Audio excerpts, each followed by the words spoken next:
በአላህ በእግዚአብሔር በመድኃኒዓለም በምታምኑት አምላክ ይዣችኋለሁ። የልጅ እንባና የእናት እንባ የሚያሳዝናችሁ ከሆነ ይህን ቪዲዮ እንዳታሳልፉት። ይህን ቪዲዮ ሼር፣ ኮፒ ሊንክ በማድረግ ለሚመለከተው አካል አድርሱልን። እዚህ ጋር የምታዩት እናታችን ሊስትሮ እየሰራ የሚያኖራትን ልጅ አታ አሁን በሊቢያ 1.5 ተጠይቆ አሁን ግማሽ ፐርሰንት ከፍለን ግማሽ ፐርሰንቱን ያቃተን ይህን ግማሽ ፐርሰንት ደግሞ ከእናንተ ጋር እንቆመን እናንተ የሆነ 10-20 ብር ሳትሉ ሁላችሁም የቻላችሁትን እንደምታግዙን ከእናንተ ጎን መጥተናል። እባካችሁን ሁላችሁም ይህን ቪዲዮ ሼር፣ ኮፒ ሊንክ በማድረግ ማውራት ራሱ ከብዱ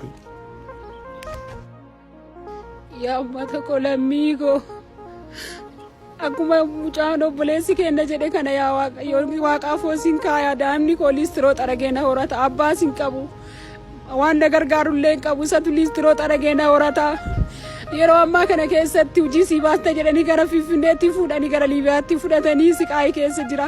Lambii koo isin kadhadhaa afoo keessanitti kufee imimmaan koo afoo keessanitti jissaa lubbuu isaa naa baraaraa tokkollee birri shanii jedhinaa waan qabdaniin daldagoo dhaabadhaa. Abbaa naa gargaaru sin qabu sinuma qaba waan ta'eef sin iyyadhaaraa naa dhaabadhaa lubbuu isaa naa baraaraa. Tokko tuqaa shan dhugaafatan isaa immoo gimmaasha ardaataa kadhadhee ofirraa kanfalee jira.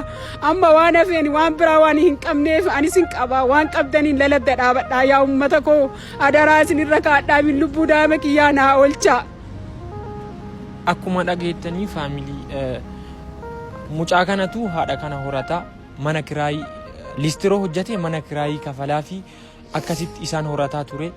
Hundumti keessanuu rakkoon kun akka mana keessaniin seenne isiniin jedha. Waan qabdaniin xiqqa guddaa oduu hin jenne cinaa isaanii akka dhaabbattan isiniin jedha. Galatooma.